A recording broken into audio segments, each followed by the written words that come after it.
We know the name Kennedy carries power, politics, and heartbreak. From the White House to Senate chambers, from assassinations to scandals, the Kennedy legacy runs deep. But while most people know JFK and RFK, what about Ted Kennedy's children? Their stories are rarely told, and they're filled with resilience, tragedy, and triumph. Number 3. Cara Kennedy. Born February 27, 1960, Cara Ann Kennedy came into this world just as her father, Ted Kennedy, was campaigning for his brother, John F. Kennedy, to become President of the United States. Her birth wasn't just joyful, it was symbolic. Ted Kennedy later wrote in his autobiography that he'd never seen a more beautiful baby, nor been more happy. She attended the National Cathedral School in Washington, D.C., then Trinity College in Hartford, and eventually graduated from Tufts University. Smart, driven, and fiercely independent, she had no interest in riding coattails. Her career began in media, first at Fox News in New York, then as a producer for Evening Magazine on WBZ-TV in Boston. She had a knack for seeing the world through a different lens, especially stories that gave a voice to people who were usually ignored. One of her most meaningful projects was a documentary on Chris Burke, the actor with Down syndrome from the show Life Goes On. Cara produced it for VSA Arts, a non-profit founded by her aunt, Jean Kennedy Smith, that promotes inclusion in the arts for people with disabilities. That project wasn't just another credit, it changed her.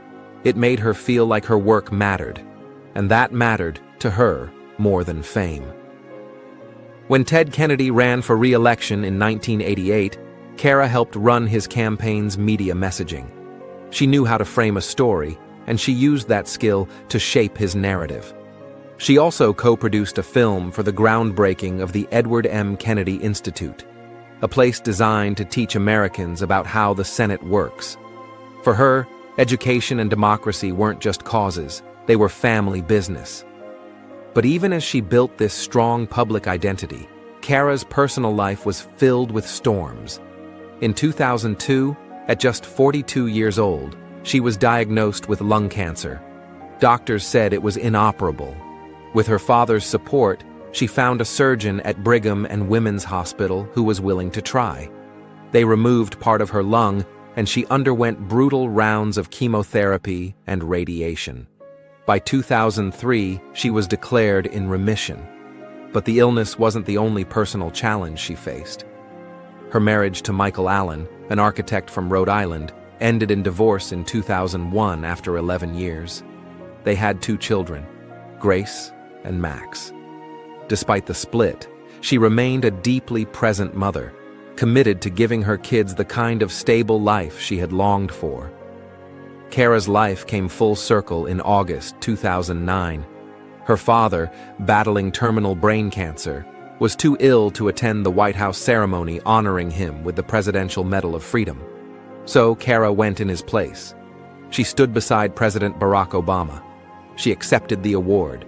She smiled through the pain.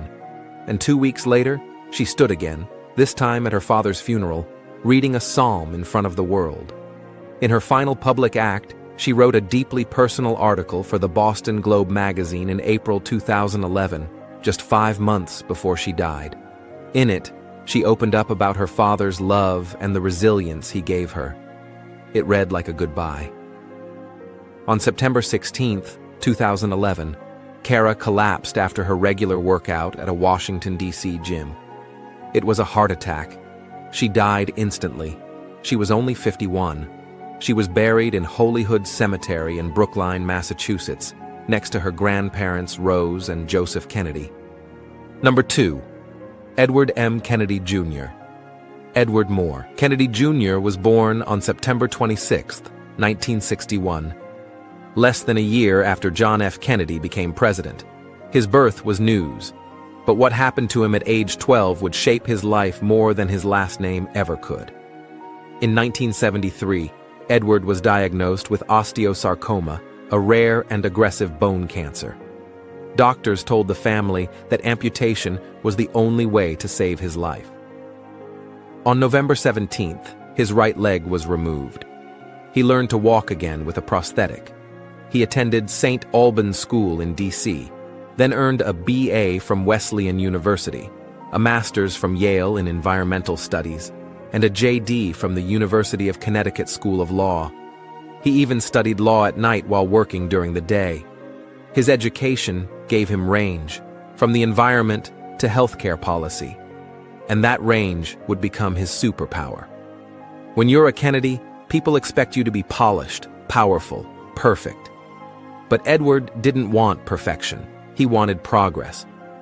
After law school, he worked at Wigan and Dana in New Haven, focusing on disability law. He knew what it meant to be on the other side of that equation, to be dismissed, underestimated, and left behind. So he fought for change. He later co-founded the Marwood Group, a financial advisory firm in the healthcare space. It gave him inside knowledge of how the system works and how to fix it. He also joined Epstein, Becker, and Green, where he advised hospitals, insurers, and companies on everything from disability rights to health policy. But his real mission? Making sure every person with a disability had a seat at the table.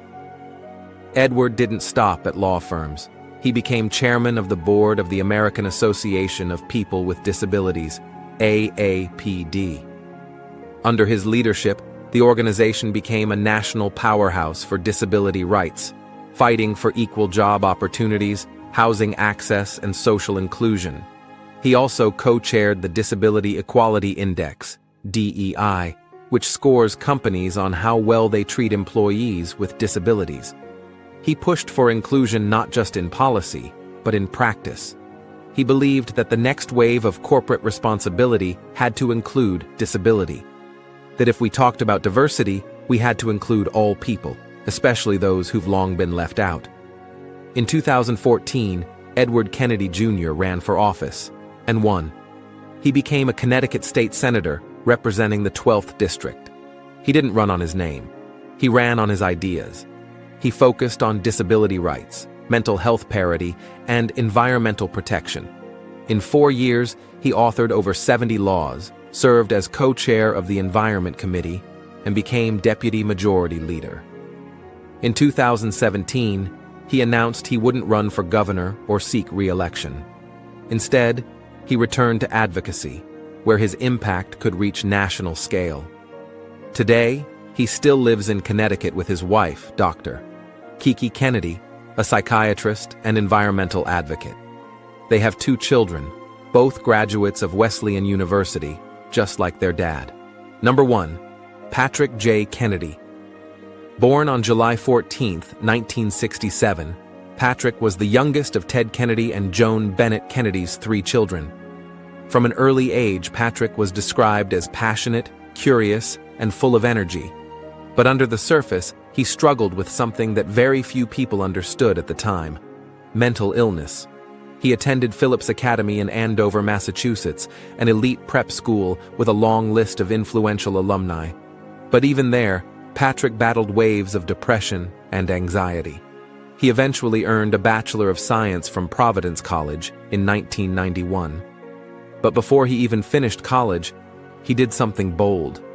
At just 21 years old, he ran for the Rhode Island House of Representatives and won. He was the youngest Kennedy to hold elected office, beating out every expectation. But what the public didn't know yet was that behind the scenes, Patrick was also waging a deeply personal war. Patrick was facing bipolar disorder, substance addiction, and severe anxiety. And he was doing it all while climbing the ranks of American politics. In 1994, he ran for Congress and won again. At 27, he became a U.S. representative from Rhode Island. He'd go on to serve for 16 years, winning re-election 7 times. During his time in Congress, he was no backbencher. He sat on powerful committees. He authored key pieces of legislation. He co-founded caucuses on healthcare, brain research, Down syndrome, and 21st century medicine. Still, behind closed doors, he was battling addiction. He had stints in rehab, including a high-profile incident in 2006 when he crashed his car near the Capitol. He went public with his struggles shortly afterward. Shocking some, inspiring many. After leaving Congress in 2011, Patrick Kennedy did something few politicians do. He took the fight personally. He launched the Kennedy Forum, an organization focused on transforming mental health care in the U.S. It brought together leaders from government, business, and healthcare to advocate for policy changes, awareness, and funding. In 2013, he also co-founded One Mind, a nonprofit dedicated to brain research, particularly focusing on conditions like PTSD, Alzheimer's, depression, and addiction.